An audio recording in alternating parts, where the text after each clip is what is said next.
Hate looks back, but fear has eyes all over his head. I'm looking past you. You was looking. Oh yeah, wait, hold on, because you didn't even say the tune of the week. No, say it after. wait. Turn it up a little bit. Turn it up. I can't hear. Yeah, Skepta. Too long now, man. I don't do that. This guy must be don't know feeling the my new lyrics. track because I'm not Tupac, but it's all lies on me. I want that content Yeah, that tell them, girls in the Temz. place. Don't know why, man. I look in my face like they never had a pass, man. I was a ticket inspector. Everybody's looking at Skepta, but I don't screw them through them. Before I started life is one of the hardest ways to make it easy living, but I keep doing it because I don't go free. I don't know why my mum want to eat me like cereal because I made a Oh wow. I ain't got time for screwing you flat hit. And I got about 4 watches. Who's the brother that goes, for my young? What? Alright, watch it. Is it Rich? I think it's one of them. This is Rich. This is Rich. That sounds like Rich, there's a brother on this tune, yeah? What charge you? It's like, for my young. But I know, sure you ain't know Bashi? he's a proper grand brother. It's not Bashi. Nah, man. It's the same brother that's on that. We did it. You know that? We did it. That's Creed, ain't it? We did it again. Yeah, pause that now. You can pause that. Hey, Ghetto was about to go mad, you know? You know the old school Ghetto was just when he's doing that one. My peoples. But yeah, 2K through the podcast, man. What's going on, man? What's going on today? Really good. It's really good. What's going on? Really good. Damn, man. Shout out Nutsy. And Nutsy, just on the side note, yeah, the man was saying that you need to stop shouting us like so much. Listen, I don't even mean to be a snitch, man yeah, didn't but say it was that. definitely Joey that said that. Still, it was Man's got one of the brothers in jail. It was therefore him. Still, Alright, basically, the context is one of the brothers is in jail. You get me? And Free him up. free the boy, yeah? But Not can't too come soon. home soon enough. Nah, you know what it is, yeah? Everyone can relate. You see when you got a guy like your original member in jail, you like free him up when he comes out, then he gets a text and like, yeah, we're getting in touch. Then after a while, every morning is, good morning, brothers. It's like, brother, I'm not 8 ready a.m. for that on the message yet, no? Like, let me do my morning rituals first, You're in man. jail, fam. Let me miss you, fam. I can't miss him. Doing my thing. I can't miss him, but yeah, shout him anyway. Shout out to everyone. Free. My man's just posting on his story all the time. In jail, fam. Fam, very close friends as well. They're close friends. Very close friends. They're close friends. What's I going ain't seen on? no jail. No. Yeah, bro, bed Denzel Washington quotes and all this Oh, other bro, stuff. it's killing me. I Bro, just just skip like the past it. bird, man. I skim it because I can tell it's the Android, man. I could, you know, it just looks, shit looks a bit foggy on the gram, fam. Shout out Nutsy though. Yeah, Every time, man. I love you. But or do I? Anyway, the track of the week was Pranging Out by who? The Streets. Pranging Out remix featuring Skepta, Rich. Gets. Yeah, I don't know who else is on the tune. To be honest with you. Couple men are on the tune though, bro. I just can't remember the names. Tinchy Strider's on that. Chase. Man, like Why you doing that? Strider, you know. Why you doing that? Ting, I'm trying to remember. Frisco's on it as well. What is it? What sound does the guy make? It goes for my young. Oh, bro, I just want to find it. I just want to find it, bro. But yeah, I listen. Topic today. Why I shouted out Nutsy because he gave us a topic. Gave us the inspiration. Yeah, from the bin. He said, He been shining a bitch. and let's just start, okay? The Smith Shiner thing sounds mad. Yeah, I know, it Talking about sounds from mad. Joe and that. Hey, Keep spit shining. pause. Damn. Why? Why? Fire. Lava. Hey, the lava thing is. Escofish. When you see the man, yeah, when the brother's like, I think man are playing in midfield or something. He's watching football. He's like, why there's so much man in midfield? Anyway, yeah. So the boy gave us the topic on insecurities growing up. I don't want to get into the bits that he was said- saying because it was a bit too specific. For him. Yeah, for him anyway. But He's like, can you not talk about that, brother? That's you. bro, that's your problem, bro. That is not society. So it's that, and then we're gonna throw in the mix of like food growing up, like chicken and chips days and sweets and all that shit. And how we changed. So insecurities growing up. I'm just gonna laugh because it's from Nutsy, and I know that he's watching from his cell. Like, yeah, the brother's only doing this because of me. Yeah, it's your time to shine. Yeah, man. But Insecurities growing up. After he's already said, "Fuck them, man." I know, Exactly. exactly. Exactly. You know what I mean? the shit out of it. He's telling everyone, watch it for 4 minutes. Don't watch the first bit. But Insecurities, I'll kick it off. One of my main insecurities when I was young was because I was skinny. I didn't like having my top off because I thought that my collarbones was just bursting out my chest. Like, bursting out my chest. Like, you see, in PE, around the man, them, it's a no home. So obviously, you just but when girls are watching, especially girls you may like, and they're like, "Wow, you're skinny, innit?" Oh, fuck's sake. Yeah, I know I'm skinny, bro. What the fuck? Now man wishes for that skinniness. Now man wishes for the skinniness back. Or the one when, you know, when people used to say, "Oh, wow, you're skinny, innit?" And do the Oh yeah, I remember fin. that. All of that stuff. But yeah, I'll just kick that off. But what was some of the insecurities the man had got with, or is it just a dub because the Nazi's just chatting shit? No.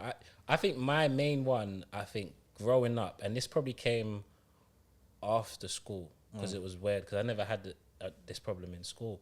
I don't know if it was the stress of life or whatever, but when I was like 16, I think, or 17, it was the first time I had like sort of any skin issues. Okay, yeah. And like I felt like it just came out of the blue. Like I think it was second year college was the first time like I noticed it. Maybe it was before that and I never really noticed it.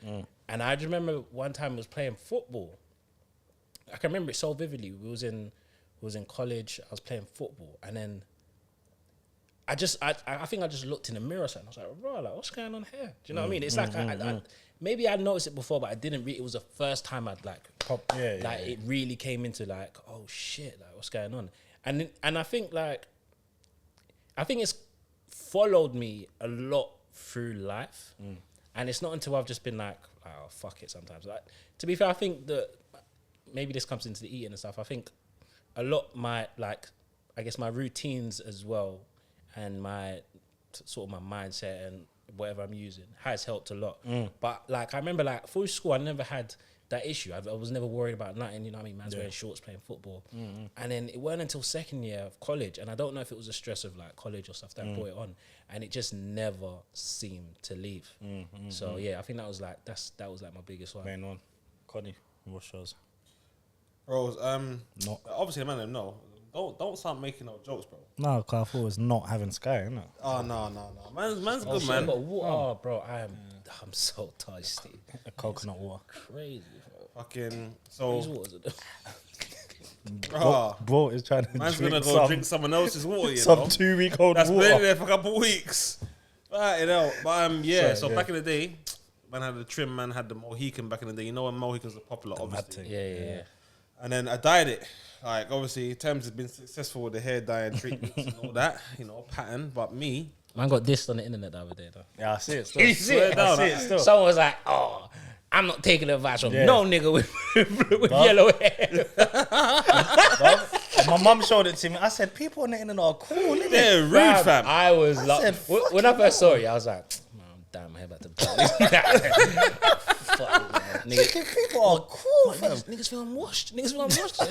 Yeah? Carry on though, Connie. Sorry, I didn't mean to cut in. So obviously, I done it. I ain't got no hairdressers. I just like one of my bedrooms at the time. Yeah. Dye my thing, you feel me? I tried to dye it red. Oh, yeah. You did have it red though. It was, bro. Imagine, yeah. So man dyed the. Obviously, they were like, oh yeah. So you can dye it red and that. I'll get some dye that's not like got any peroxide in it. And I was like, oh, that was peroxide. They were like, oh yeah, this is what it does. It's bleach. Chemicals and whatever. It's really strong. Yeah. And then I was like, all right, cool. So put the thing in my hair. Obviously washed it and that. Put the thing in my hair. No peroxide. Just some little powder thing. Washed it out now. Oh shit! Yeah. Washed it out now, and then nothing. No red. I was like, brother, listen, yeah. I dried my hair. Yeah. You know when you wash your hair, yeah, and you after that, because you use the shampoo in your hair, your face is mad dry. Yeah. So I just dried my hair out, creamed my face, went to the Sainsbury's local, red with the peroxide. I was like, bro, we're doing this today. I've already committed to doing it, so we're doing it. Got the thing, got the peroxide, put it in my hair. She's like, yeah, bro, you can only put it in your hair 15 minutes. I was like, all right, cool, put it in 15 minutes. She's like, if you feel it start getting hot, let me know, we'll wash it out, innit? I was like, all right, cool. Minor, 15 minutes, washed it out. She's washing it out. When you Temz knows about when you dye in your hair, you're seeing bare fucking colouring, Colours, like bare colours bare coming out stuff. into the bath and that. Yeah. Dried my hair off, looked in the mirror. No red. I was like, brother, How? get the peroxide in there again. Yeah. She's like, no. What we'll do, wait a couple of days, just let your scalp rest, and then we'll bleach your hair so it goes blonde, and then we'll colour Oh it. shit! Because you're at this point, your hair's low. Like the only thing that's really high in your hair is the Mohican. Yeah. So it's really getting like into contact. So I was like, nah, fuck that. I ain't waiting all days. I was impatient. I was like, fuck that. Put it in again. Peroxide again. Let's go. Now she's like, obviously you've had it in your hair already. So now, if your scalp's gonna get hot sooner, so let me know. Yeah. Bro, my scalp was burning. I was just feminine. I was like, yeah, let's go, bro. Jesus Christ. We're getting this color right now. We're getting this color. Anyway, fam, washed it out now. Still not red. I was like, yeah, fuck it. I'm going on. I live around the corner from her, innit? So. Oh shit! I remember you done that for you. Yeah. So obviously, I've gone home now, pissed off. I'm thinking it's minor anyway. It's minor. Like I want to get my hair cut and everything. Cause I grew my hair out to dye it, to then get a fresh haircut, to then for it to be panned. Next day now, I've got up in the morning. I've gone in my mum's room. She's like, "Oh, what's going on?" I was like, my head's itching. Like, she's like, "All right, then just like come here, let me comb it." Bro, she's combing my hair. I'm looking. I'm seeing just flakes of my skin just coming out, Jesus, like onto the floor. I'm just like, raw. No, I'm not. All my hair's still there. Yeah. But you can see like it's like dead skin on my scalp, just flaking off. I was like, this is a madness. Like this is a. But anyway, I was like, bro, I'm washing this off. She lifted up all the like scabs, and then I was like, yeah, I'm washing this, and I'm going to get a haircut, bro. Come on, summer, bro. Things have to run. Gotta have to see. You know what I mean? Trust me. So when I got my Mohican done and that, my head was a little bit tender. But obviously, the main part of where I got my hair dyed, the clippers ain't touching that part of my head. So I'm cool there. It's just the sides and that. My head was a little bit tender, whatever. He cut it, no red. I was like, oh, fuck's sake, bro. Anyway, like fast forward a couple weeks later, I started getting like cysts on my scalp. So like, what will happen is, it's like, you know how if you was to bang your head on something, the next day it'd be a little bit swollen and it'd be painful, and then it would go down. With these cysts, what would happen is it's like the swelling would be there, and it would get bigger and bigger and bigger. Then it would be so big that I would lose the hair that was on that patch. And then it would burst, and then I'd have to drain it. And then my hair would be bald in that spot for like 6 weeks. Then it would grow back. But by the time it grew back, The rest of your hair. I had another one growing on like another side of my head. Fuck. Obviously, these were all at the back at the time, and you know, like I don't know what it is about. Maybe it's just me that had this opinion back in the day, But the only time I ever really looked at the back of my head or cared about the back of my head was after I got a haircut when they hold the mirror behind, man. After that, obviously, man, I brush my hair a certain way in that. But if it's at the back of my head, I don't really care. Like if it's at the front, and then it's peak for me. Anyway, after like 6 weeks, imagine, the dye burnt my scalp so much that 6 weeks later, I got my hair cut and my hair was red. All my hair was red. My hair grew red for time. Like it just kept growing and growing, and it was red. Why is that? I don't know, bro. But is that how deep it seeped in? Bro, I don't understand. After like 6 weeks, so like 3 haircuts later, the roots of my hair were red. And every time I got my hair cut, it was red. And it was red. And I was like, rah, I'm doing this again. But then I was suffering with the hair thing. And then, like, when I went in jail, this was like... I remember this, When I went in jail, I never had no treatment or nothing. Like, I just thought, you know what? It's cool. And then I developed some scalp condition where it started to like accelerate. So I was getting like 2 at the back, 2 at the front, one there. People were like, right, you got a bald spot at the back of your head. I was like, no, I ain't got a bald spot. They're like, you're getting old. This sounds like 18. They're like, I'm feeling and like, rah! It's gone. Actually got one. And then 6 weeks later, it will grow back. But then after I got out of jail, I was so insecure about it that I just used to wear a hat all the time. I always used to wear a hat. Always, all the time.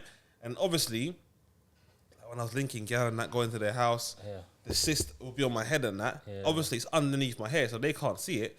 But I'm just like, I hope it don't burst because it's gonna make like, it's just gonna like seep out all over their pillow or whatever. Like, it was just mad, fam. It was just mad insecurity. But funnily enough, after like sagas on sagas on sagas on sagas of the NHS.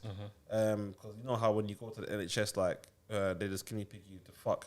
You go in there and say, "Rah, yeah, I feel sick." They just go on Google. What's the symptoms? I got this. Yeah, go on Google, and then go on the Gov website, and the Gov website says, "Yeah, give them this," and then they say, "Yeah, take that." Do you know how I describe like the NHS? Because I think I'll probably talk about this after. In fact, I will talk about this after. But how I describe it is, what I see them do is just throw things at a wall and see what sticks. That's what it is. That's the only way that I can. And I've had conversations with nurses and that, and I'm just like this is what you guys do, innit? Because they don't believe in. I don't even think it's they don't believe in like anything natural or anything, but there's no prescription for it. Yeah. Do you know what I mean? So like they can't. So even when you talk to them about it, no matter like my auntie said to do, like they're like, bro, if it's not on this database, it doesn't count. This is the best analogy I heard from someone. I don't know if I saw on Instagram or someone said it, and I like since then I don't hate the NHS. Don't get me wrong, because they've done a lot of things that I'm massively grateful for. But in my own experience, it's been terrible. But the best analogy is that I've had is like doctors, GPs, they prescribe drugs that they know very little about to cure diseases that they know even less about to people that they don't know all. That's mad. That's just what the NHS says. Like it's just mad. Like it's just so techie. So I went so I got out of jail when I was 21, and I was going through this NHS right up until I was about 28. No cure, still getting cysts, still getting bald spots, and all that other stuff. And then I went on online, to be fair, and like looked at like holistic,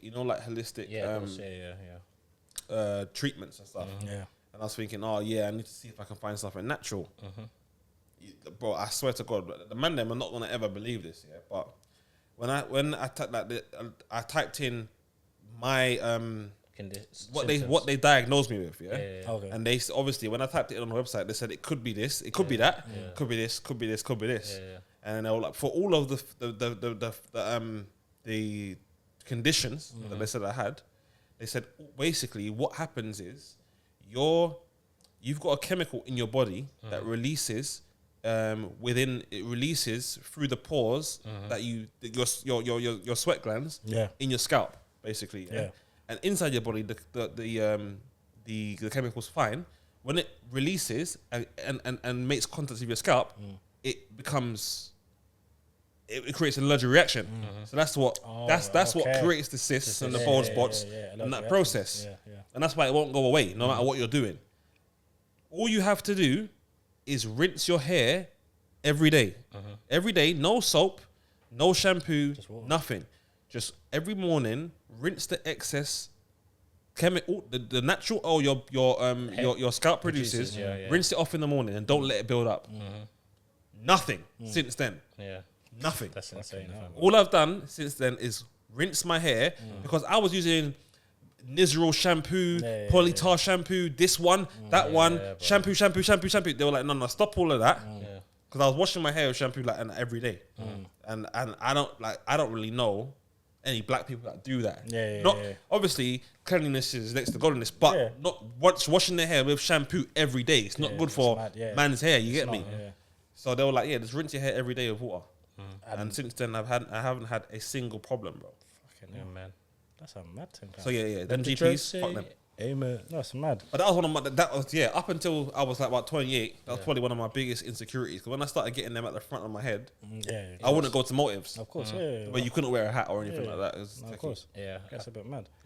No, because I was gonna touch on stuttering, but I don't think it was so insecure for me. I mean, from a young age, I've been to speech therapy and them things, so it wasn't like, oh my god. Plus, my close friends kind of just knew and just accepted it. It weren't ever a thing of. Do you know when I think about it now? Yeah, obviously I count myself on your close friends. You know what I mean? But when I think about it, bro, I don't think like, I remember it, but like I never remember it. I don't know. I felt like it was there at one point, and then it ceased. But like I don't remember like ever being like, oh yeah, I remember in school when we did start this girl, I can't remember, because she said something about, I think we was coming up with names or whatever. We was doing something and then she tried to call you like Gums or something like that, or something along the time. And then we and I think that was the only time I was like, bro, like, why are they getting at my brethren for something he can't like? Do you know? But the stuttering, like, I never really. Yeah, saw it as anything. Do you know what I mean? Yeah. Yeah. For me, it was like, I don't know. It's something that there was just no banter about it or nothing like that. Nothing, bro. Like Nothing, bro. Nothing. It was just, and I was someone that had like a mild stutter, mild. And it wasn't because of like any speech, but it was because like I just talked too fast. That's what I was trying to say. And that is something that I carried through life a lot, and it used to aggravate me because I never used to stutter, but people used to ask me to repeat myself like over and over and over because I talked too fast. And it wasn't until I like started working in sales that people, like my manager at the time, started explaining to me that people need to understand you, so you need, especially when you're talking over the phone. So you need to talk slower. You need to talk slower. So that's something that I, like, maybe because I had and still have, there is like times where I get caught up like mad tongue tied. Even on the podcast this happened, to be fair. But I think maybe because it's something that I had like mildly suffered from, that's why I probably just saw the normality. You get me? But I think that's one of the reasons. It's mad because we've got, like, I think we all have these kind of protection barriers around each other for each other, because even when Pace was trying to get onto you that time, remember? And it got shut. Like, I know it was banned, and that's the same why I didn't. So let me just jump in there, because I have always felt, I think, because obviously, okay, so when I had sort of my first thingies of eczema, I went through everything. Just like Connie was saying, I went to see like Chinese doctors, herbal, and some of the shit they give you stinks, bro. So my skin was just stinking. So I haven't felt like even doubly insecure on top of that, because I'm using like some black whatever cream, and like, bro, I'm using everything in the world. I'm going to the NHS, they're giving me like everything. But they're giving man steroid creams, and really the steroid creams is a trap in itself, because what happens is like you become addicted to it, and you see how fiends go cold turkey. Like, in order to come off that shit, you have to go like real cold turkey, and that cold turkey is not fun. And I think during that 2017, I think, I was working at, where was I working? I was working at like Six Sprint doing some customers, whatever. It was only because I was always like, bro, I don't really care about work. Like, man's doing this thing on the side and it's gonna work, whatever. So it was just work. It was just like whatever to me. But I like, it's for the first time in my life where like, okay, like I think the manager or whatever just didn't like me, and it made going to work like even worse. Do you know what I mean? And it wasn't like I was doing anything that I was like, all right, this is all right, decent. I hated it. So and then because my because my manager as well, he was what was he? He wasn't a GP or whatever, but he was one of those people that maybe like they was an admin at a GP place. So or a pharmacist or something like that. Yeah, he was an admin at something. Yeah. So when like my eczema started to get really bad, like I would tell him like, yo, cause like, do you know what I mean? And at this point, I was very tender about this, because it was starting to like really impact like like every part of my day. Fully. So I was like to him, yo, like I need to take some time off, because I could feel it like getting to a point where I have never been there before. And he was just like, no, I mean, I've worked at a hospital, like all you need to do is this, all you need to do is that. All you need to do. Do you know what I mean? So he's like, bro, just use some cream, like just, do you know what I mean? Like, you know what I mean? Like proper like trying to, how do I marginalize like and I'm like, bro, this is affecting like my whole, like I can't even concentrate at work now. It's getting so bad. And I think I'm just stressed in general. Like you know, when like you expect growing up life to go a certain way, not even like it's gone bad, but like maybe not life, but like a certain project you're doing or something, you expect it to go well. It doesn't go well, then obviously at the same time things start happening with friendships and everything. So like I'm waking up and I'm stressed. Like from the moment I open my eyes, I can feel stress, bro. Which is like now when I think about it, it's so insane. Like it's like I'm waking up and I'm just something is pushing me down. You're carrying your cross as soon as you're like, bro. The moment I used to open my eyes, I'm just, oh my god, like, oh my God, like the man them are doing so well. Obviously, oh, life's going bad. Oh, my skin, and I'm going to work, and I'm just like, oh, bro, I hate this job. So I'm like 24/7. I'm stressed, and then I feel That's like mad levels of anxiety, bro. Mad levels, bro. Like, and obviously before that, we was just talking off air. Like, this was probably one of the first times in life where I felt humbled, and it wasn't even at this point. It was just like, all right, the trajectory of my life was going. All right, there was a little jail, whatever, cool. We're still working, having fun. Of course. And then it just went, and it all happened like it felt like at one time. Yeah. So what happened after that? So he's still doing this whole, oh yeah, like, yeah, well, I can't give you time off. I'm like, brother, like one time I just backed off my I'm like, bro, like, don't you know what's going on there, fam? And at that point, that was a real like turner for me, because it was like, bro, like you don't do that. This is can you not see? Do you know what I mean? Can you not see? So he didn't end up giving me time off, but by this time, like, I would have been like, fuck this, blood. Bro, I know, but I needed the money as well. Yeah, of course. But at this time, my like, I'm fucked. So it's got to the point where like I actually couldn't get up some days, and not through stress or anything, but just like my skin was affecting me so badly that I couldn't. And then I think after I got like the letters from the GP and it kept getting worse. People were prescribing things. The things that they prescribed me was getting worse. Everyone's telling me, oh, you should use this, you should use that. Everyone's giving me remedies, fine. So obviously at this point I'm desperate. I'm trying remedies, and some of these remedies are making my skin even worse. And whatever. So it just got to a point where, like, I don't know what happened, because I think around this time I was on steroids, off steroids, whatever. Like, there was so much going on in my body that my body just gave out. Like, it completely gave out. Like, if you lot saw how I looked at this point, like, I was probably bedridden for like half a year, maybe more than that, bro. Like, in terms of like, you can't see me. That was 2000 and what? Like 16, 17. It was just, I was completely bedridden to the point, where I've actually never said this, do you know what I mean? But I would go in a bath, and like the bath would just be filled with skin, and I couldn't retain, like my body couldn't retain like moisture. Water, moisture. So I'm coming out of the bath, and every time I come out of the bath, I'm going into shock. Like I'm going into complete shock. It's like the air of the whatever. I'm going into complete shock. So what I have to do is, after that, I have to go into bed, and just, that's my day done. My day, literally, for, I don't know, I'm gonna say more than 6 months, was literally go in the shower, come out of the shower, and go into bed, because I couldn't. I'm literally in shock. Like, my brother had to come home from uni because there was a point where he thought I was going to kill myself. Like, I never was, and he'd never spoke about, like, it's when until I got better he mentioned this, but he was just like, bro, like, how I saw you, like, I just couldn't see, like, how you were getting out of it. Do you know what I mean? Like, I couldn't see how. Like, there was a point where, you probably remember, where, like, I was bandaged. I was bandaged from head to toe. Was wet wrapping? Yeah, wet wrapping. From head to toe, that was most of my life. Well, not most of my life, but most of that period. That period. And it was like, I remember I watched so many like videos. Yeah. So many people talking about their experience of it and what they done that made it all better. That's what adds to the I don't want to say this lightly, but that's what adds to the depressive. Yeah, but not even that part, because I think for me, when I was at that point where all I could do was like shower and got I can't explain how like that my body would go into shock.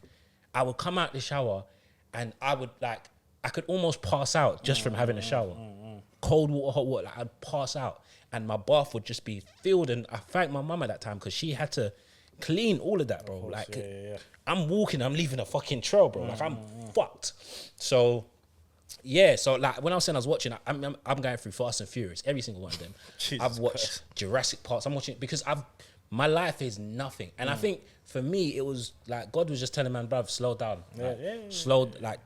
Just slow down, because you can't do nothing. Just the last part of this was October 28th, my birthday, 2017. I'm still fucked at this point, Fantastic, not Fantastic Four. Doctor Strange, the first Doctor Strange film has come out on my birthday. I'm like, oh my God, like the first Marvel film to come out on my birthday, like, and I'm like to my brother, like, man's going, you know what I mean?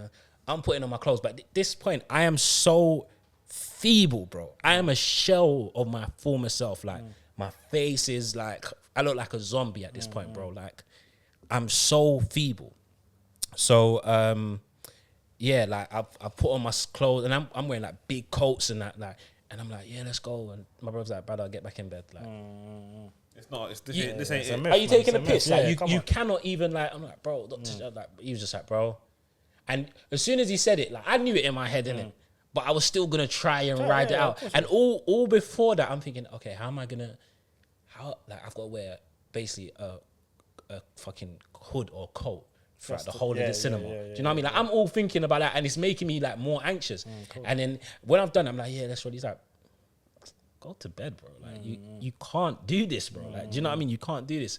And it was just like, all right, fuck it. And then I started going to the hospital again. And then because they kept asking me, sorry. How was you even like going to the hospital? Because if you, I was getting cab to the hospital all the time, and I was going into. I remember I was sitting in the dermatology department, and I was like this, bro. Like, literally, I just felt like I was existing. Do you know what I mean? I was just like this, like, and I just remember thinking, oh shit, this is. But like, I never felt like this was permanent. Oh yeah. I don't know. I don't know how to explain it, but I just never felt like, and I think it's just I just have this overwhelming belief in myself. I don't know where I say it comes from God, but I never thought, oh, I'm gonna get over this. I just like just taking it day by day, like, bro, what else can I do in it? It's faith, though, isn't it? Yeah, and then so I remember one time we went in there, and then she was like, oh, like, we're gonna have to put you back on something, like, we're gonna have to give you some injections, we're gonna have to do this and that, and then she was like, yeah, like, do you like. How are you? How is everyone caring for you? And I was like, yeah, it's all right. She was like, do you wanna like stay in the hospital? Like, you can stay in like the dermatology one. I was thinking, fuck that, like, fuck that. Yeah, bro, because at this point, everyone's telling me as well, doctors and everything, like, you gotta basically change your diet. You gotta go vegan. Yeah. And then because I couldn't go and get the food, exactly. So I was ordering off like just like Sainsbury's apps or whatever. But everything I'm ordering is free from, gluten free. And I don't know if anyone's ever done that before. It's expensive. Do you know, bro? It's mad. It's so niche and it's so expensive. God. Everything is expensive, bro. I'm spending maybe like 50, 60 pound a week. Yeah, literally just trying to get little bits, and then light things. And then my mum's having to come make the shit for me, like, bro. And then the I remember the doctor said to me, and she said it when my mum was there, so it was even more of a thing. And she was like, I don't think you realize like how close you are to like to dying. Like, do you know what I mean? Like, I don't think you realize that you're not retaining anything. You're not retaining any water. You're not doing all that, because by this time I'm sucked. Bro, like, I've got pictures on my Snap, but like, you know, your private story where you can not private story, but like your memories, where you can lock it. Yeah, but you don't. I've got so many, and sometimes I just look at them and be like, bro, like this was a mad thing. You know what I mean? And she was like, yeah, like you're gonna have to go back on the injection steroids and stuff like that, because you're dying. So you can carry on not going on it, because I think for a time I just went cold turkey as well on top of it, because I was like, bro, like, I need to just try everything. So she was like, bro, like, big man, like, it's up to you really. Like, if you don't want to, like, I'm telling you right now, it's more than likely that you may die, because nothing is staying in your system. I'm all vomiting bare times, and you know what I mean? Like, bro, at this, I'm thinking, bro, like, I am close, bro. I am close to the edge. And I've said this to you bare times, like, especially to both of you, when I started to get a lot better, like, you lot was, like, there's only, and I think, you know, when people say, oh, in those times, you always see your real friends and whatever, yeah, I hear it. But, like, I actually saw it. Like, there's only, like, honestly, I think it was like you, Conz, and I think Yang. This is why I always like, bro, like, no one can ever like I have such a real love for Yank, like a real. That's my nigga. Do you know what I mean? No matter what. Of course. Because around that time, like, I remember this nigga do, like, you lot was just like, all right, cool, help wherever you need help, brothers will give you peas or help you out. This nigga was trying to give me, but like he didn't know what to do, so he was telling me to read like The Secret and shit. Like he didn't know innit. Yank, do you know what I mean? But he's trying in his own. He tried, bro. But it's in his own. This way. is what I'm saying. Even Night will hit me up like, oh, you good? Like, you know, like Night just same kind of brother. Yeah, that's how he is. Do you know what I mean? So like, even that meant so much because I know like this is you. You don't know what exactly is going on. You get what I'm saying, man? Sometimes like, and this is when I started to get a little better. Man would see me because this was around the time of like New Gen, so everything's happening, and I'm, oops, sorry, I pulled my thing out. Everything's happening. Can you lot still hear me though? Yeah. All right, everything's happening, and I'm still like, I'm fucked. So life is all looking rosy for the brothers. The brothers are, you get what I'm saying, signing XL, everything looking, and I'm just like. Fam, I'm just wearing layers because at that point I could get out and I could move around. Okay. But I wasn't.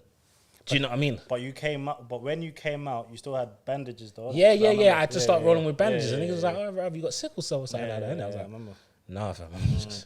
And I didn't really know how to because it's long to explain too many times. Do you know what I mean? Like people say, "Oh, I have eczema," and whenever people talk about it, it's always like this.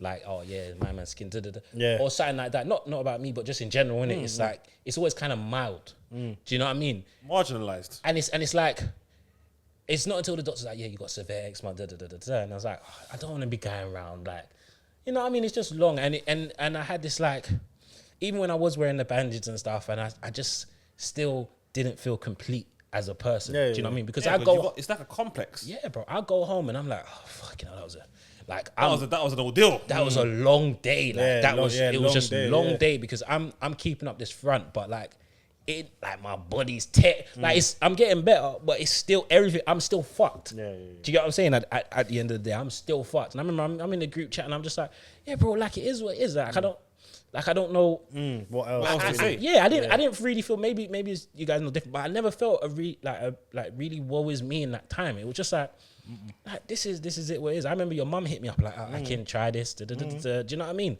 And I was like, and I said to her, it was just along the lines of I've tried so many things. Honestly, I thank you for doing this, but like I'm just gonna try whatever helps me from now because I can't try anything else. It's tiring. It's too much. I think that was the main thing. It was so tiring to keep trying and it failing. I'm sure you know that when you were trying your thing, like and it keeps failing, and your mum's coming to you like, try this, try that, and you want to do it because you're like, all right, you know what, mum, let me do it to satisfy your kind of thing, you know. And then I remember I shot a video, fam, and I think the man then paid for the video, bro. I think I shot Caravan, but it was crazy because I'd released Caravan in March 2016. And after that, it was 2000. So after that, I got really sick. Yeah. So the tune was doing this, like it was doing this thing, really like bubbling up, but I couldn't like. And I remember just watching it, like the numbers are going, everything's going good, dude. Like, and especially for a little bit of context, before that, I was working with Berry, and this was my first ever song by myself. And I'm like, oh shit, it's going on. Oh, you need to do a video. My nigga hit me like, you need to do a video, and like brothers don't even know, brother. I'm fighting for my life, my nigga. You know what I mean? And it's mad because just to put into context again, I think that's why we showed out so much for that video. Yeah, man, it was crazy, bro. Because I remember that video. Obviously, I was always going to be there. But I remember when we got to Collindale. Yeah. And when we got in the apartment, like all the man was there. Yeah, it was like, packed. Oh, like I didn't realize all the man was going to be there. Like all the man was there. It's wild because really, like separately, I don't think many people knew. I think man turned out because man turned out. Yeah. But like only a small select people. Because I remember hitting you up. Like I remember hitting both of you up. Like, yo, I need to pay for this. I need to pay my man for the Caravan. I don't have it right now. The man has paid me, and I'm like, all right, Joe, I'm gonna pay you back. And I remember Joe just saying, bruv, if you ever fucking pay me back, bruv, I'm gonna put that money back in your account, bruv. Allow it. Yeah, come on, man. Do you know what I mean? And it was like, all right, thanks. You know what I mean? And it's a hard one as a man to accept.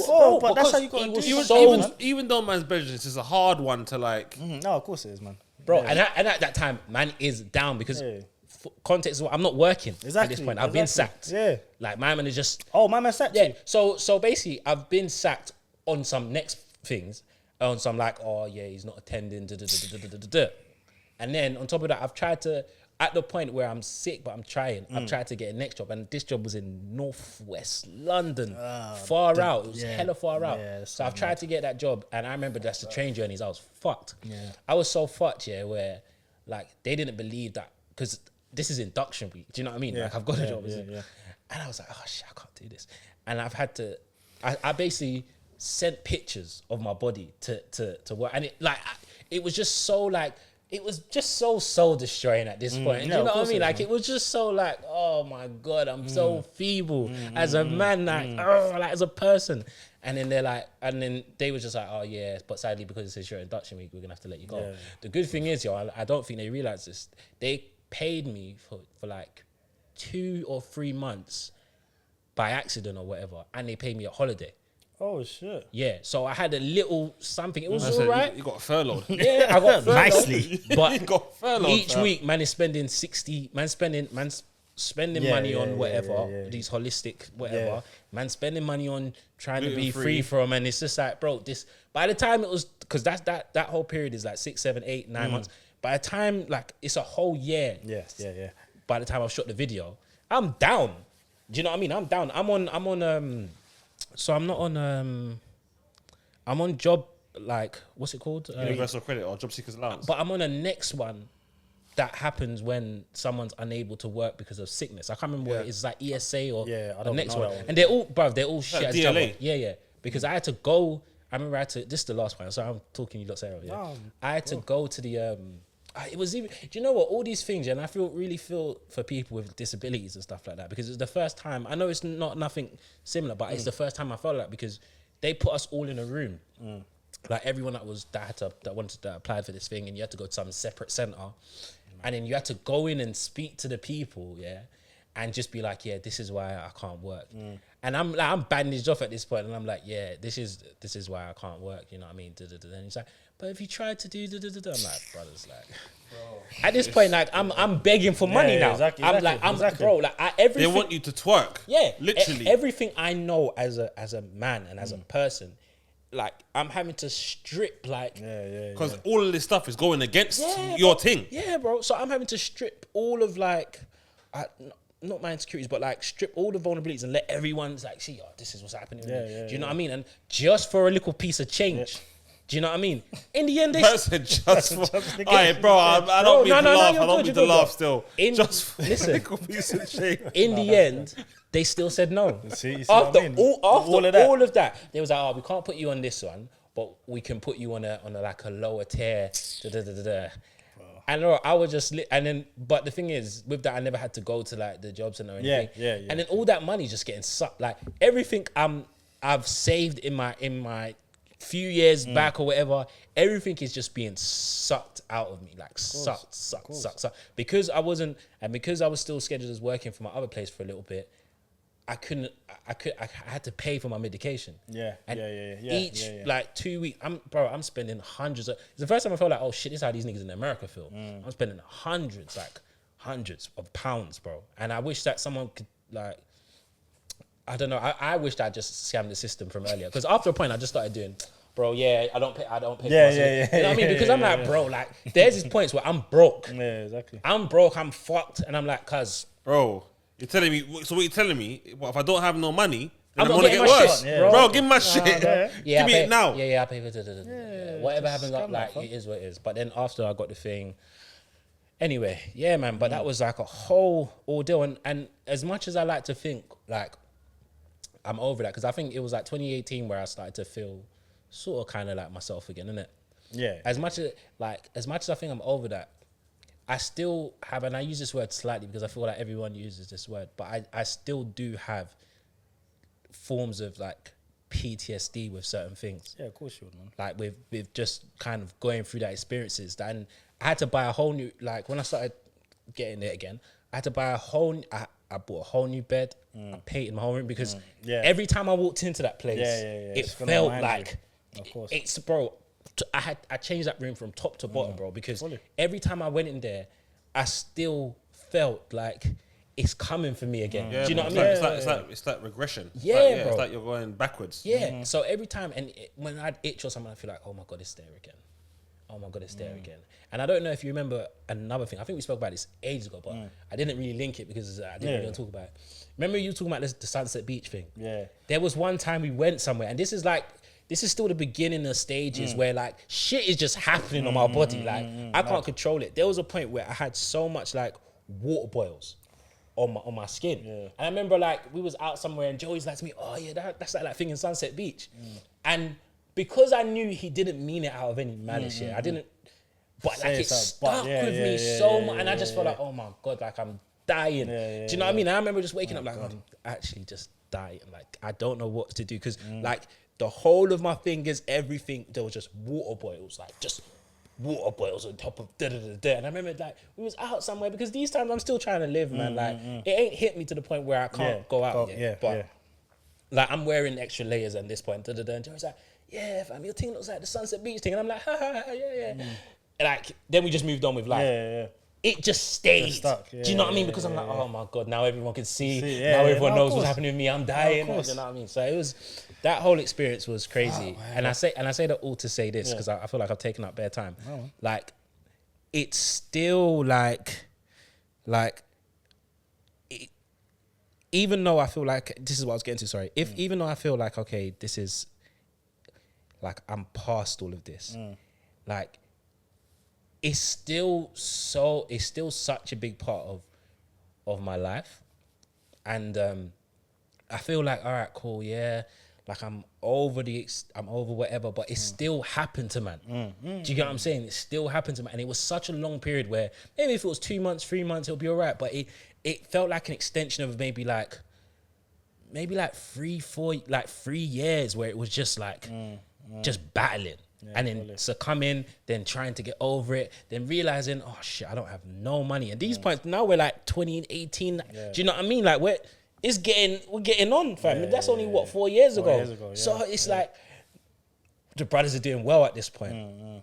Everyone's living their life kind of and obviously the other brothers are not you know what I mean? So even though we're like everyone's living, I'm like, damn, like I just feel like I've missed out on so much years and But you know what? The bounce back has been amazing. I will say that. So anyway, I've taken up. First of all, I want to apologize. Nah, don't do that. Do you know why? Do you know why it's not even worth an apology? Because you as a brethren are so sincere, especially from what I've gone through. If you knew, this is why Pace can't apologize to me. Because at the same time, I know you. And you wasn't really around them times there. So, and because I know your heart, or I like to think I know your heart. If I felt like you did it with malice, we got problems. We got real life problems. But because I know that you didn't even mean that, like, what are you apologizing for, bro? Like, there's no need, fam. No, of course. But it's mad because this whole thing started because I said about the Pace thing. Yeah. And I think, again, because me and Conz knew the extent, even to the extent that you told us, because a lot of the things you just said, it's first time you're hearing it. No Of course. And that was fucking heartbreaking for me. But because we knew more than what everyone else knew, when he done that, I felt that it was such a low blow. It was such a, you know, like, I think we've discussed this. I don't know if we've discussed it on the podcast or discussed it off air.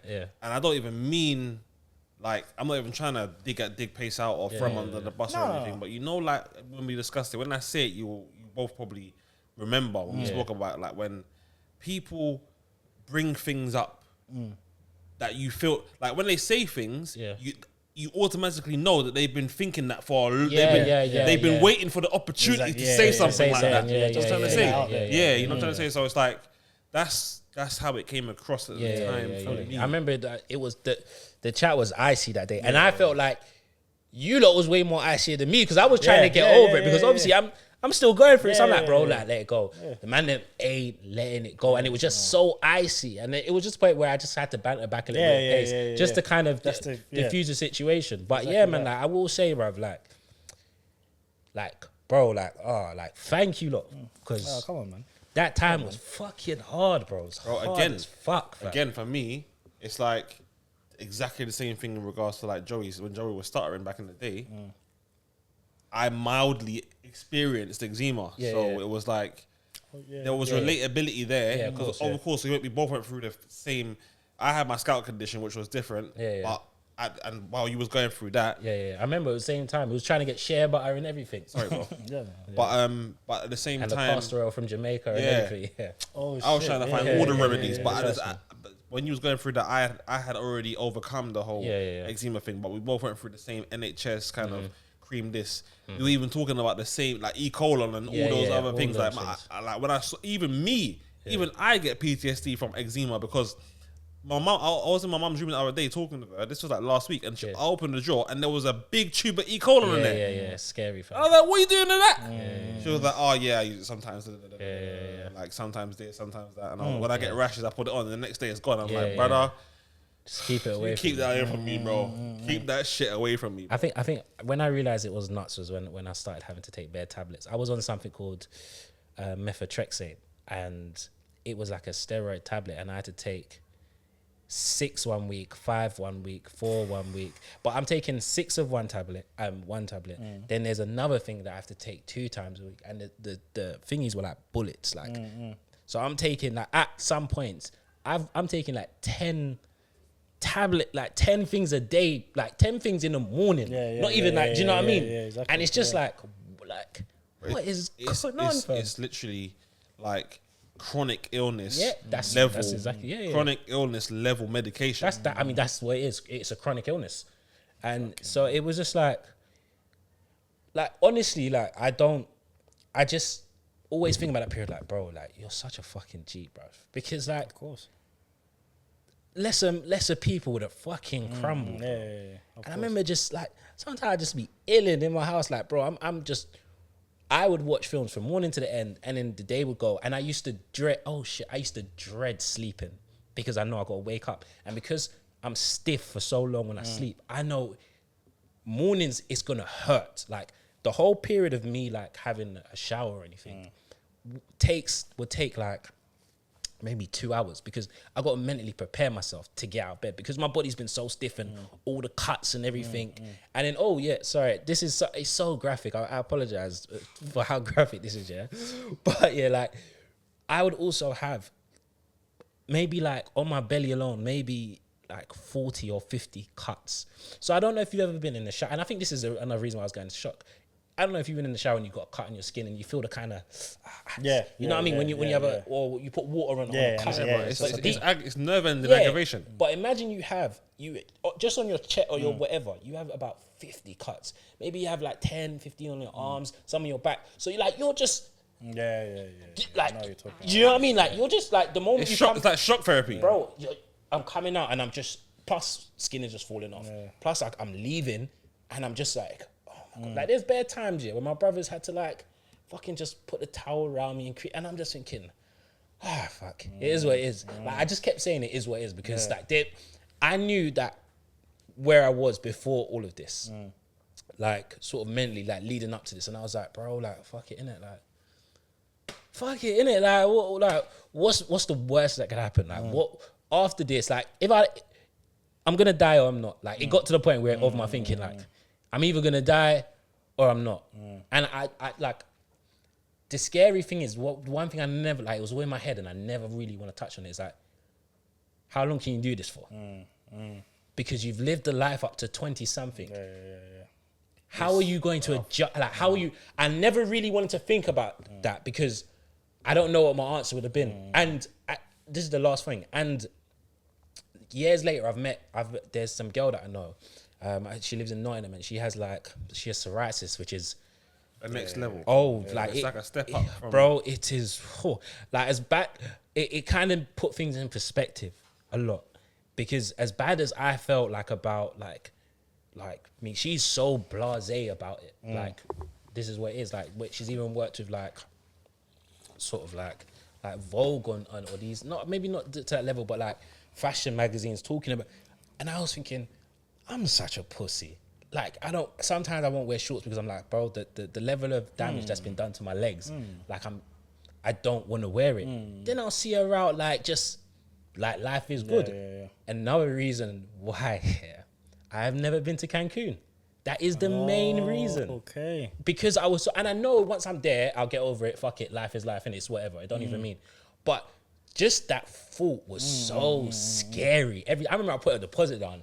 Yeah. I think it's the same time I was gonna. Bro, go man's going next year, and I'm thinking, bro, I don't even want to tell Temz because Temz gets almost annoyed when the man says, "No, okay, can you do that?" No, fuck that. Because every time I think about it, I just think, oh my god, like, and you know me, like, I know that I pull off the best shot. Like, if I could have a chance to wear a shot, like, I know the style is like, you know what I mean? I always think about it, bro. I always think about that, and then sometimes I'm just like, oh my god, like the anxiety that builds up in even thinking about like sometimes I see some like all these parties that party holidays people going out, I think, oh, fuck. Like I just get so scared, and it's to the point where I'm probably saying this because I'm like, I'm getting over it. Like that's always my thing. Like I'm gonna get over it. I'm gonna start fucking banging it because like I don't like the feeling of things being like, all right, let me put myself down, but don't let it be things that, do you know what I mean? Like I'm feeling like, oh, this could put like, I don't know how to explain it, but like I don't like. No, I get you fully. Like I'll have my insecurities about maybe something else that I know is me overthinking. But when it's something real life that's like dated, like of sort of affecting me. Nah, I got. There's no point in carrying it every day, bro. I got to boot this out of the building because I'm not. You can't get me. Like you actually can't. And I feel like I've been like for a long time. Like you cannot get me, bro. So I'm just saying this to say, like next summer, you get me, man. Out here, shout out. Alright, then man's getting you in the Cancun group chat then. Yeah, let's go, man. Let's go, man. Don't say this on the episode, cause let's go. It's live now. it's live. It's in the universe. I'm loving it. I'm loving it. But it's mad. It's mad because like I got those not so much on a life or death situation. But those are the kind of mental thoughts that I went through when I was in jail. Yeah. Like very, very similar. So when I'm like doing the sentence and that, I used to think blood like. In one breath, I used to think, fucking hell, like, how the hell, like, am I going to rehabilitate myself when I get back out? What's going to change? Like, is anyone in my family going to pass away or anything like that? But these are the things that used to traumatize me when I was in jail. And then, obviously, like, I'm talking to niggas that are in jail for similar things to me, but they come from different areas. So there's man, because I was in Wales, there's a man from Cardiff, there's a man from Liverpool, there's a man from Scotland. They're all on different, like, trapping drug raps. But I'm just from London. And then they're like, brother, you see, like, it's minor when I get out. Like, man still got the connect there. Like, if you want boxes, like, just come link man in Cardiff, come link man in Nottingham, come link man in Chef or whatever. I'm just like, cause like, you know how it is in jail. Like, when I get out, I'm gonna link you. Then I used to get back to myself and think, like, bro, like, how long can I do this for? Like, you feel me? Like, if I'm thinking, all right, cool. I'm 19 now. I'm getting out of jail when I'm 21. Like, if I go to jail again, what then? Like, what am I gonna be? Like 30 or something? Like, can I really do it? Like, can I really do it? And then I got out of jail and I just thought, nah, bro. Like, nah. And it was after, obviously, I spoke about it on the podcast before, and I had a conversation with one of my brethren, and he was like, bro, when he gave me the piece, and he was just like, listen, this is all I can give you. Like, when it comes to the road thing, if you want to do the road thing, that's all I can offer you. And I was just like, nah, I was gonna do my thing. And like, that was another big insecurity of mine going forward. Obviously, the man them knew, and I would say that my inner circle of friends, so you lot, obviously my family, and then the extended kind of outer ring of friends. Everyone knew that I went in jail, so I was in a safe haven because everyone knew the situation. You get me? And it was like there was no judgment in that space. But then I'm trying to enter a world of professionality now. You get what I'm saying? So I'm 21 now. I've never had a CV, never had a job. Where do I go? How do I kickstart this thing here? How do I kickstart it without mentioning to employers and this person and that person that I was actually incarcerated then, and then having to explain myself to people I can start having people that I don't want to pass judgment on me. Start to do that. You get what I'm trying to say? So like it took me years and years and years. Like obviously I'll probably say like bearing in mind I got out of jail in 2013 and it's 2022 now, so it's coming up nearly 10 years since I've been out. And I've just got to a stage where one, You don't have to declare. I don't have to talk about it because it's not part of my professional life. You know what I'm trying to say? Your professional life has gone long enough. In the professional space, most people, like employers and stuff like that, they don't ask about anything that happened like longer than 3 years ago. And it's not on my DBS report anyway, because that comes off your correct record after like 11 years post conviction, and obviously I got out in 2013, but I got sentenced in 2011. So 11 years has passed now. In the year that we're in, so that's not even part of it. But like the main thing is like, oh, right, I'm going into a serious relationship, and then like you're talking to the parents and that, and they're like, so what do you do? And and then they're like, oh yeah, I'm an estate agent, and then blah blah blah blah. How long have you been doing it? Oh, 2.5 years. Oh yeah. So what are you doing before that? Looking at the girl, like the girl's looking at me like, I'm like, you know, I was just studying and like, you know what I'm trying to say, making up lies and all these other things, and those are the things that used to kind of eat away at me as a person, because I'm like, I'm thinking, brother, this ain't really me. Like, why have I got to do all of this? This ain't really me doing like the capting, like the mad. And then now it's funny, like obviously. Yes, my people, what's good? Sorry, God, I need to get out. Sorry.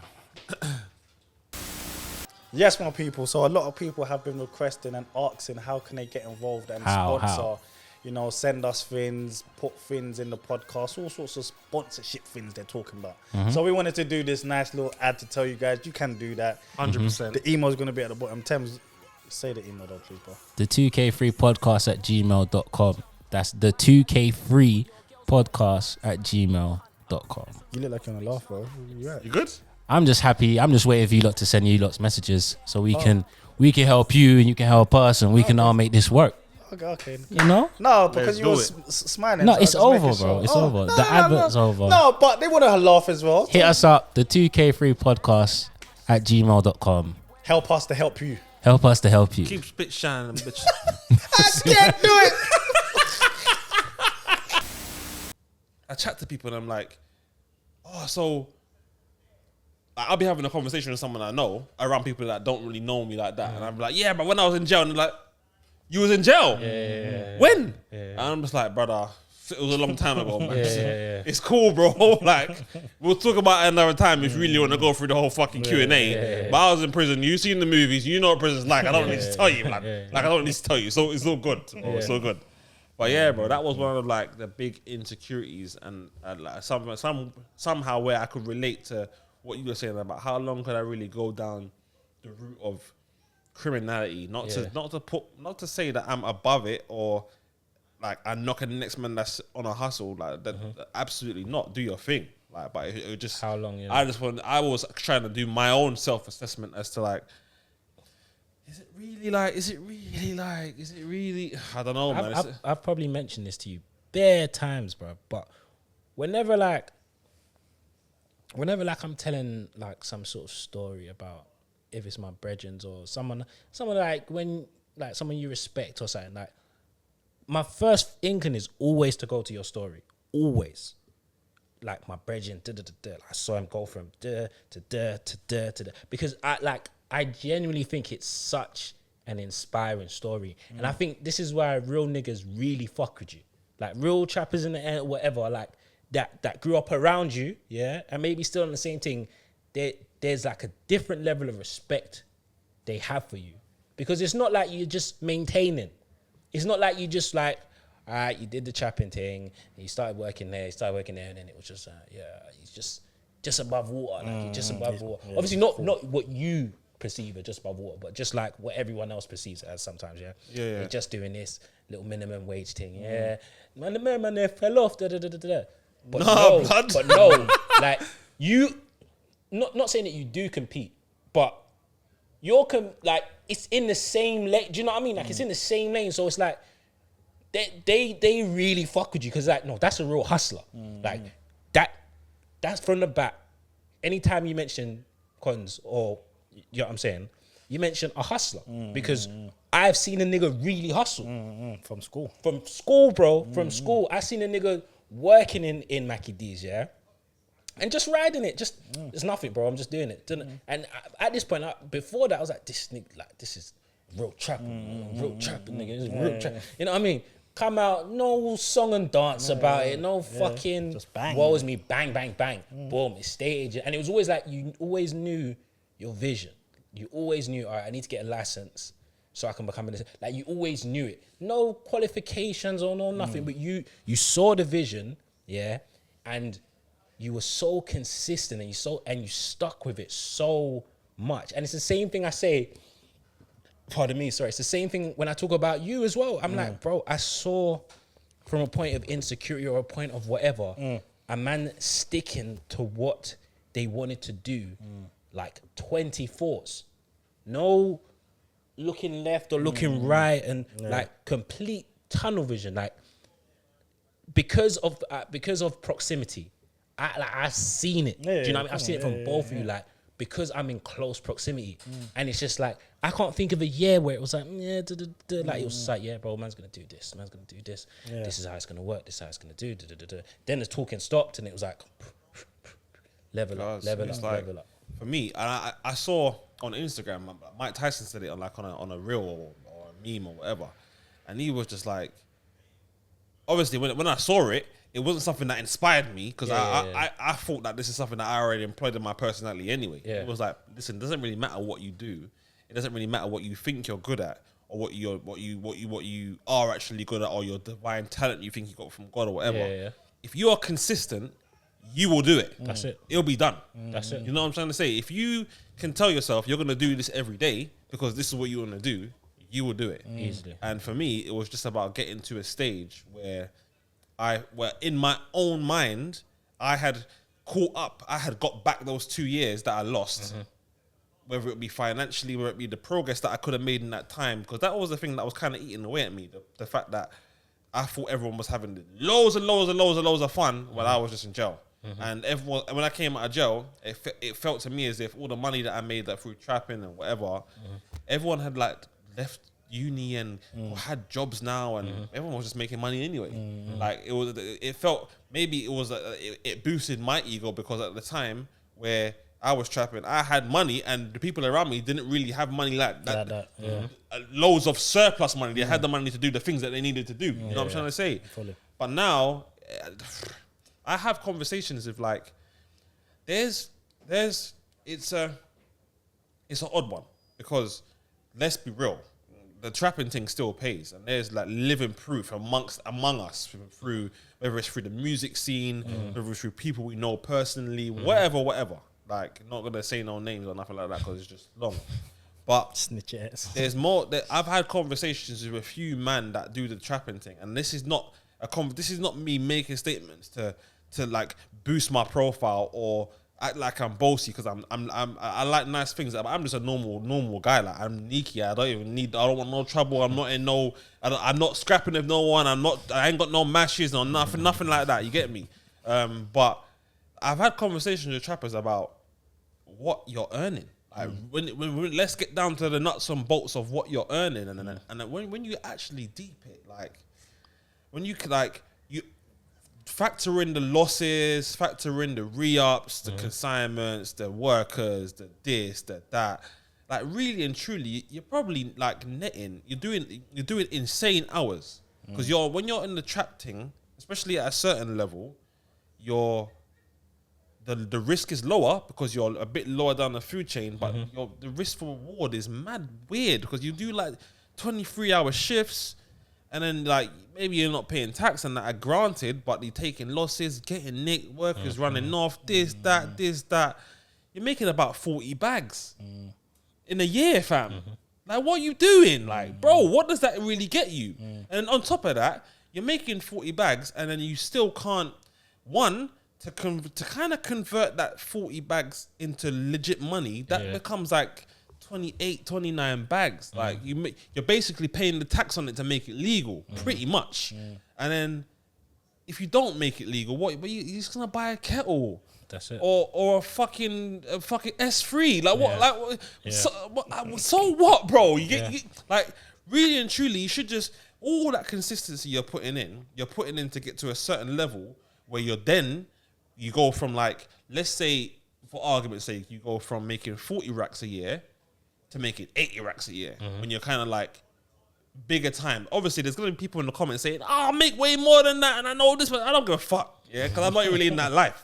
You get me? But I'm just trying to give things context universally, so smart niggas and dumb niggas can understand this. You know what I'm trying to say? So let's just say you go from 40 bags to making 80 bags. You're granted, you're making more money and you're further detached from the 24-hour-a-day fucking operation.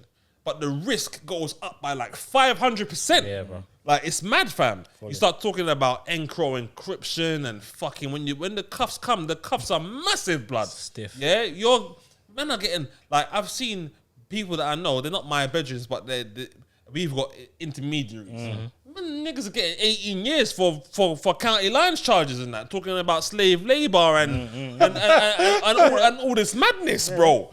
Like, they're bringing in, they've brought in some, and I don't say this, maybe I do say it from a place of fear, because I ain't fucking going back to jail. You get what I'm saying? So, I don't know, bro. Is it really like, and these are the things that I balance. This is my yardstick as to whether, because sometimes I honestly feel like, you see, I look at people that I'm gonna say this not to antagonize anyone or aggravate the comments. I don't want no hate, but I look at like mad people, like, or people that are like mentally compromised, and I always think sometimes, like, are they mad or am I mad? Like, just I'm just going to work thinking I need to get a house, I need to get this, I need to get the next, I need to get a rollie, I need to get these trainers and all this other. Are they mad? Are they free? And am I trapped? You know what I'm trying to say? Yeah. Like, I feel that way sometimes. I was watching something the other day, I can't remember what it was, and someone was saying, like, I just like, sometimes I just like walking bare feet. It was right, I think it was a documentary where it was like, I just like walking bare feet because I like to, like, feel grounded. And it just started me like, like, we have, like, if I saw a person, if we all saw someone walking bare feet, you'd be thinking, like, there's something wrong with that person.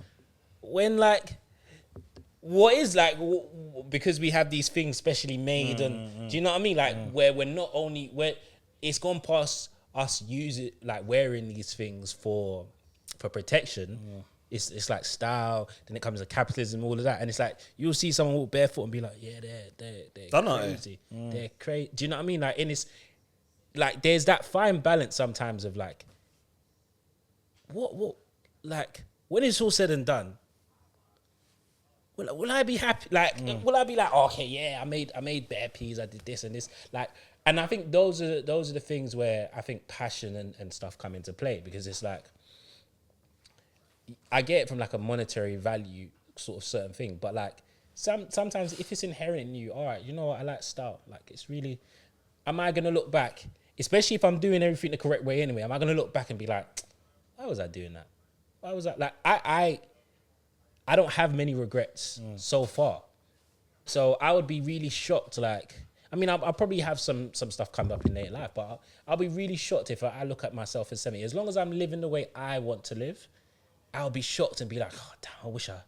There'll be little things, you know what I mean? Of course, there's always little things, but I feel like as long as you're true to yourself, fuck it. Like, I think we're all crazy anyway. I think we're... There's a little bit of crazy in all of us. I think we're all insane. If you were to, like, just separate, all right, someone working these hours, and it's not until I started to sort of work from home and I've kind of realized, like, this is like, it's kind of nuts. Like... And it's a system that's kind of, it's conspiracy.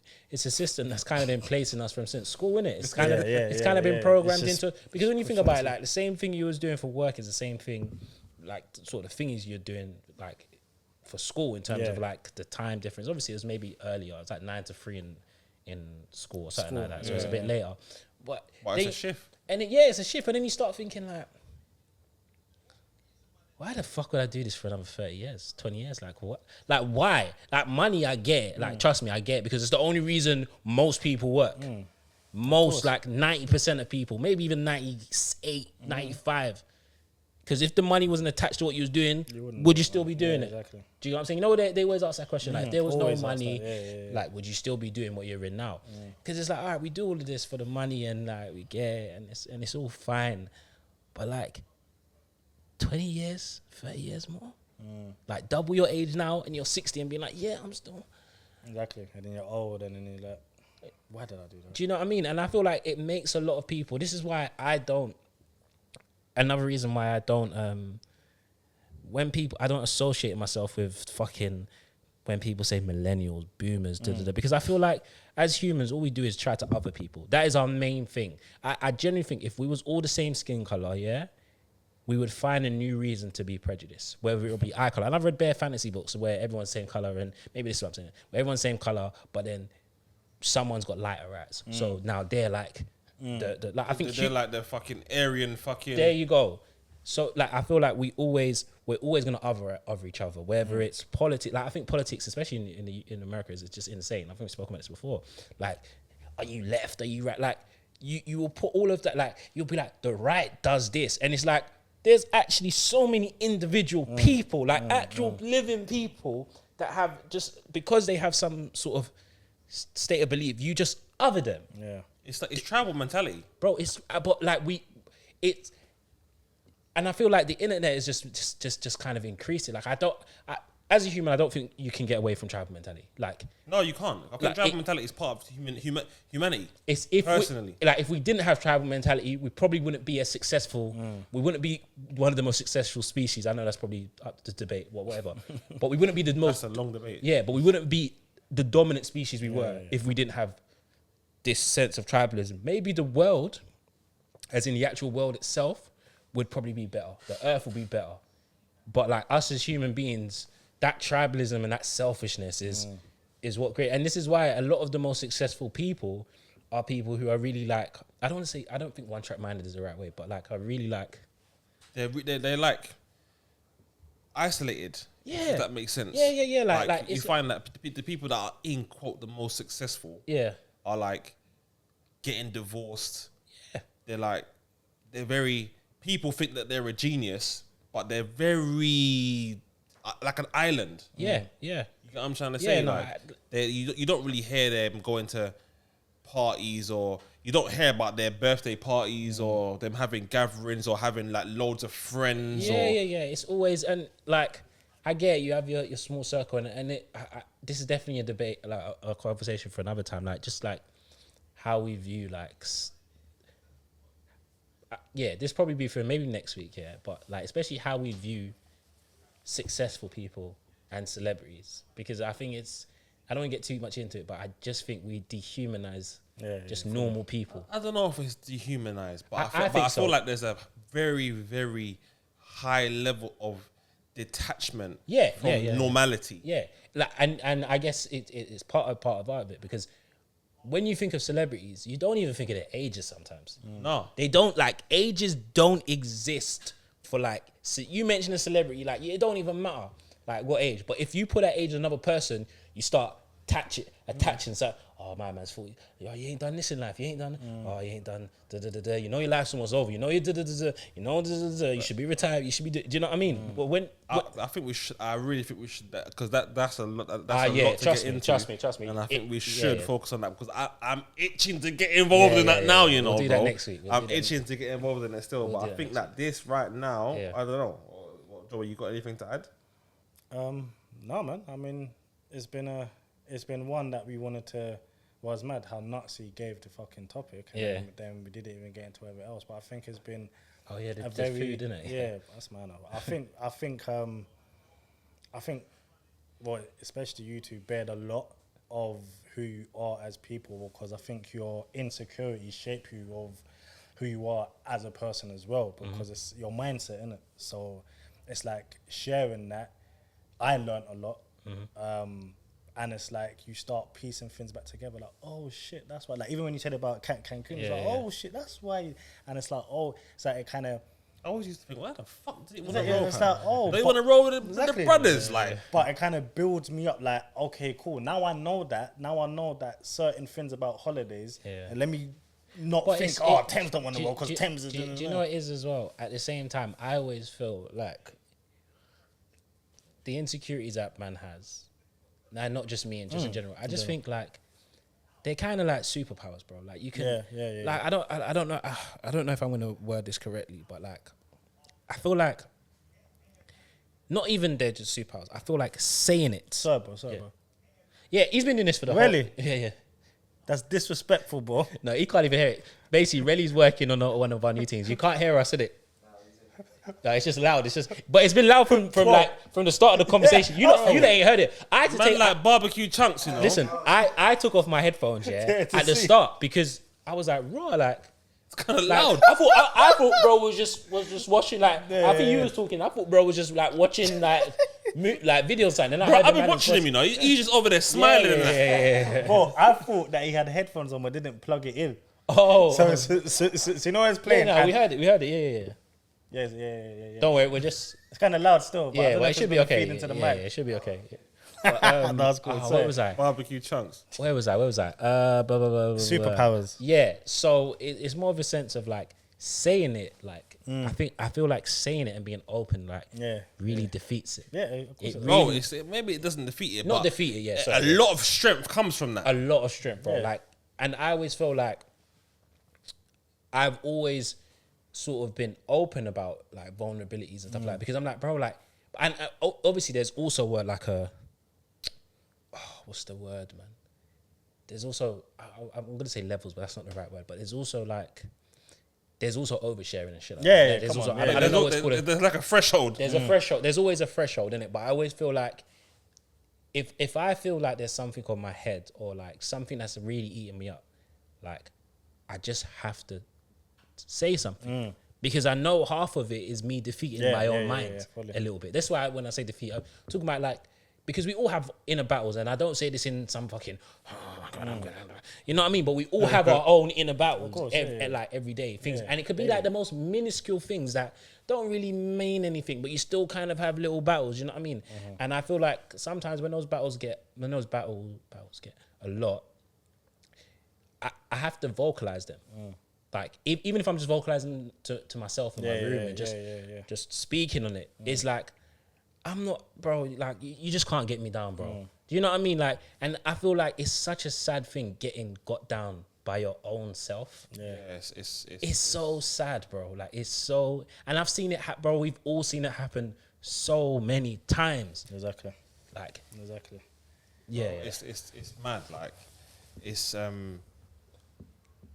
How do I put it?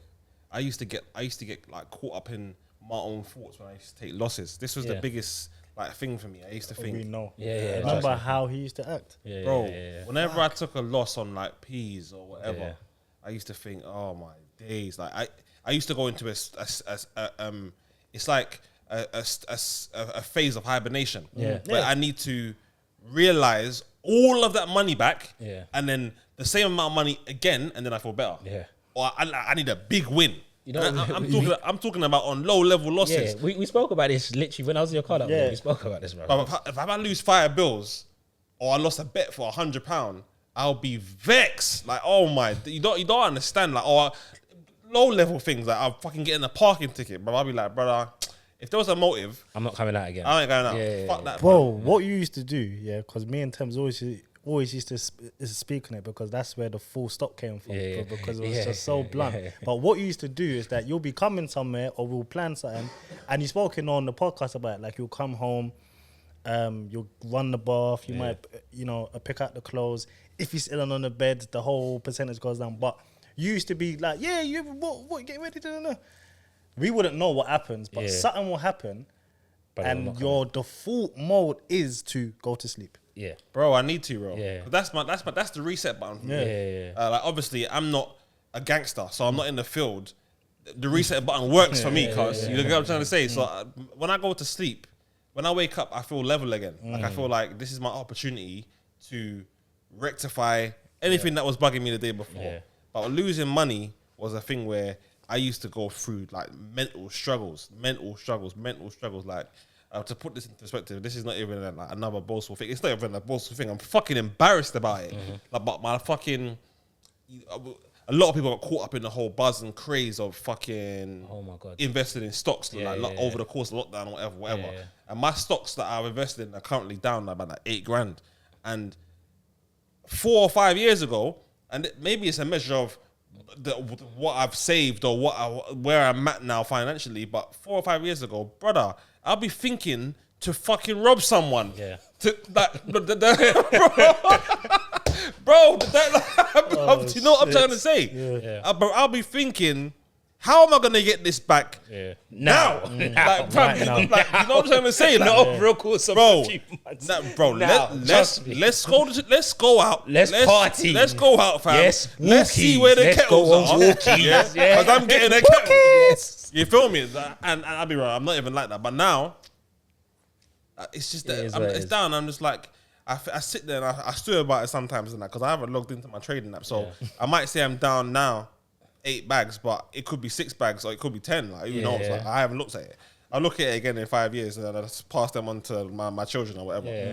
But bro, I used to sit there and stew it, and now I just think, brother, it's just money. Like tomorrow we'll make more money. You get me? Like, just how it is. Just before we go, I'm a fucking snake, bruv. You know when I'm mentioning, all the people, Yank, you, Natty, Conz. I didn't mention the person that was probably on the same level as you two, bruv. Hey, brother. Nah, What you talking about? Lauren. Like, I don't know why I didn't think about that. So, like, this is like, because as much as you lot helped me, bro, this scale, fam. And this is like the most platonic friendship I've ever had with a woman. The most, like, not even, it would disgust me to think about her in any other way. But she would help me so much, bro. I'll be on the phone to her crying, like, do you know what I mean? Like, because of them time, I didn't really gonna cry to them, man. You know what I mean? But I just be like, I just don't know. Like, do you know what I mean? Like, just proper crying of frustration. Sometimes she'll come and pick me up and just drive around just to, like, alleviate whatever stress I had. Like, never asked for nothing. I remember there was a time, and this is why I think this was. It's kind of hot. It's kind of half and half, because do you remember when we went to it was Northwest and we took the picture? I think it was definitely at Rashes or something like that. And it's probably still the EST group chat that the picture In the kitchen. Yeah. So just before that, Did she come there? No, I don't think so. Did she come? I feel like she did. I think she did. Yeah. So before that, she'd come to pick me up and we'd gone to Bromley because I wanted to just buy new stuff.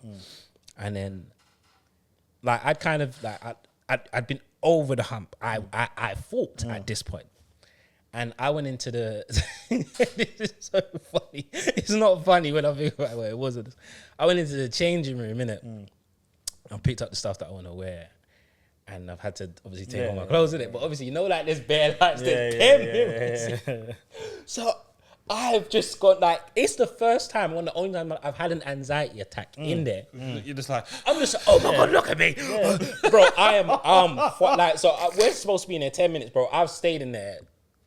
For time, maybe like 30, 45 minutes. Because I'm just frozen. Do you know what I mean? I'm just frozen that I can't move. And I'm just like, oh my God, look at that. And it's just like the baddest of thoughts that come into my head. And I remember just telling her, like, yo, I'm sorry I took so long. And obviously, once again, just open, like, yo, I just had an anxiety. And she was like, yeah, let's just go drive for a little bit more and just chill out. Put on some music, had a little bit of, you know what I mean? Just driving, just chilling. And it just kind of just chilled me out. But even, like, to the point where my birthday party, I think this was 2018, it must have been, where I'm kind of like, I'm getting better. I'm a lot better. Do you know what I mean? And you lot, alongside her, threw me a surprise party because I'm not sure if she initiated it, and I reckon she was because she made the group. She did still.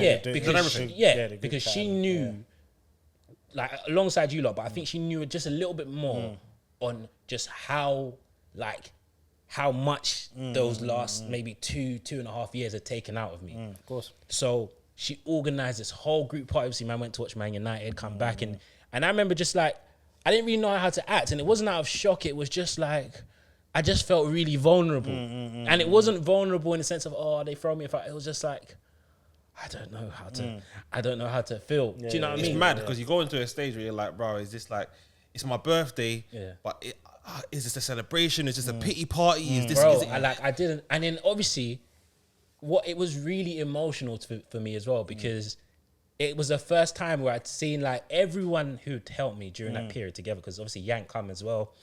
And it was just really like, I remember just being really emotional because I'm seeing everyone that's kind of helped me. I'm still going through at this point anyway, but it's a lot better.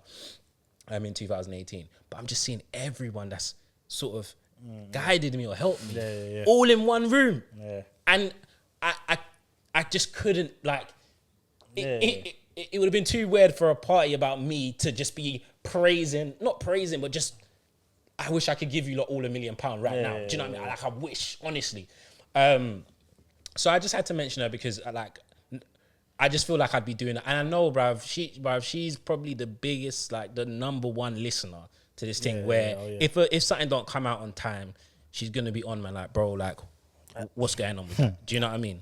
So I know she's probably listened. Yeah, but I know she's probably listened to this whole thing before this and thought, she's probably messaged me already at this point, innit? But what, you don't remember me or something like that? You know what I mean? You don't remember. And I feel like, even though I don't have a sister, that is the closest thing I'd ever have to like, bro, because you people like that, they don't come along often. The same with the man, like we know bare people, yeah? There's a reason why we still roll together, bro. Do you know what I mean? Like, you don't meet people that are just fly by. Yeah, you meet a lot of fly by, but you don't meet a lot of people that are just selflessly just genuine. Just genuine people. You don't meet, it's not like one day someone's did it like, bro, I know your personality. And obviously we've been friends for hell long. There's certain man that's personalities are still a bit, do you know what I mean? It's weird, bro. Do you know what I mean? So I just thought I'd shout out. How's she doing though? She's fantastic, man. She's great. Yeah? She is great. Yeah, man. I ain't seen her for a while. Yeah, bro. Man keeps having... No, the last time you saw her was my birthday. Yeah. Where did we go? We went to that place in Central.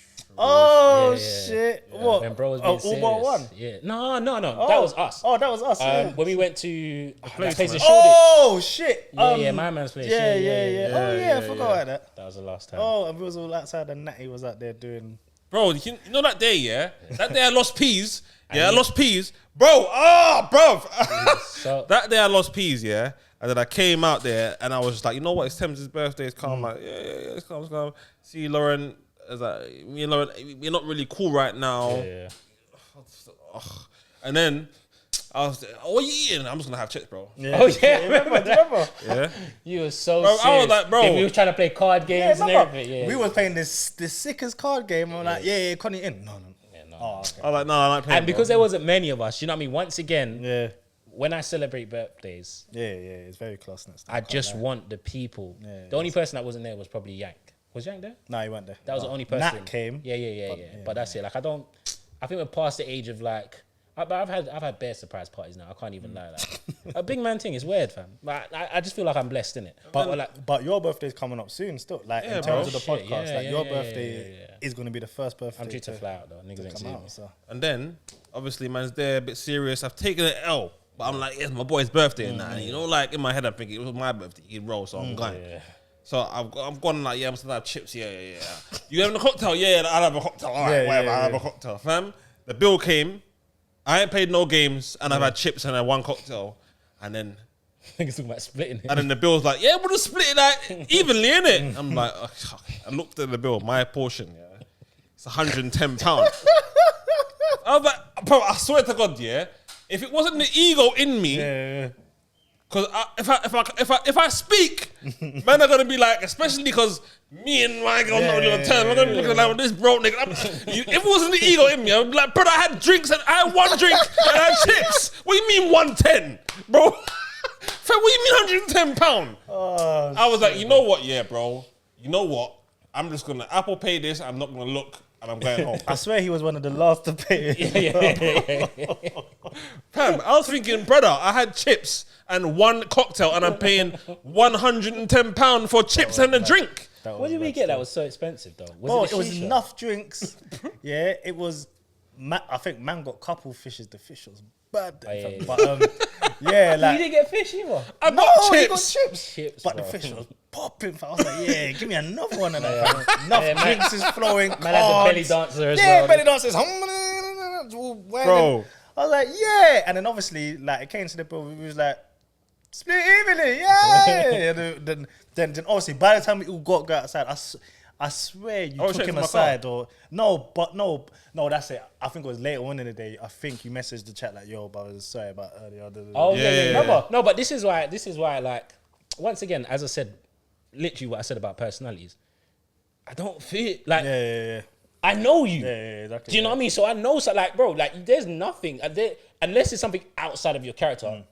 If I see like, Connie's being a bit, bro, like, do you know what I mean? I think it was I won't say I won't say their names because it's a big podcast. But the girls was more like, it's his birthday, but like you don't, cool, you don't like. What man has right here? They would never say that to me. Yeah. But what man has here is a syndicate. Yeah, exactly. You know what I mean? Like, it's a like, real we firm, know bro. What's like, going on? Yeah. I don't need. There's nothing. I can't, bro. Like, I can't think of anything that would shock me. Like when you was, I was like, bro, something's probably happened, didn't it? Yeah, like, and that was it. Like when you messaged, I probably said like, mine, like, bro, like man knows you, bro. But I think we looked at each other like, it's normal. Let's just carry on. And the girls like, it's his but birthday. you know how girls are, man, especially with people's birthday as well. And I'm guessing Lauren's kind of, I wouldn't say protective, but like she just you know what I mean, fam. But I think even Nat came and clocked us like, like everyone just kind of nods. Cool, like we'll speak to him outside or we speak to him later. She's alright though, yeah. Yeah. Oh God. This is a 2K3 podcast. No, listen, but I'll just close it off on the insecurities thing. As Temz was saying, to display your insecurities is a superpower. I wish I didn't have to, but there is an analogy. It's this year's Love Island. Oh yeah, go on. The girl in there has got like a hearing problem, so she's got the fin behind her ear. But the man who she coupled with, when he got to the end, he was like, and I love the fact that when you told me about your superpower, that made me like you so much more because you're so vulnerable, but you're brave with it. Yeah, and I think that's most people will be like, but that's the best way to approach it. It's hard and you go through things, and like we flipping learned with you, I didn't know that it was so close to death and them things, but to even speak about it and just be able to put your foot forward, so when you're now in them modes, it's easier for even us to even know you're in that mode. But do you know what's crazy? The moment we came up with this idea, I said, "Oh fuck's sake, I'm gonna have to talk about this." I knew it. There's no way that we would be having a conversation about anything here, and no matter what, it's gonna come up. From the day we said it, I was a little bit like, I don't want to do it because I was like, I'm gonna speak about this, and I ain't ever, unless you're close to me, I ain't ever really spoken about. Do you know what I mean? So I was like, fuck it. At one point, so when it's crazy because I was actually gonna mention insecurities this week before Nazi said it. I just feel like it's God, bro. Or whatever universe, whatever people want to say. But I was literally thinking about crystals, you know what I mean? But I was literally thinking about it. So when Nazi said it, I was just like, all right, cool. I guess it's meant to be today. I'm supposed to do it. You know what I mean? So that's man. But I'll leave it as that, man. Insecurities. For me, I want to add something as well. Sorry. Talk to the people. This is something that I thought I was doing, and this is nothing that kind of taps into my whole paradigm when I feel, or complex where I think that people are crazy, or am I crazy? Because a lot of the things that I go through, I'm very introverted, so I will, the 9 times out of 10, you man will be, or my mum will probably be the first people that I turn to when I'm going through an issue.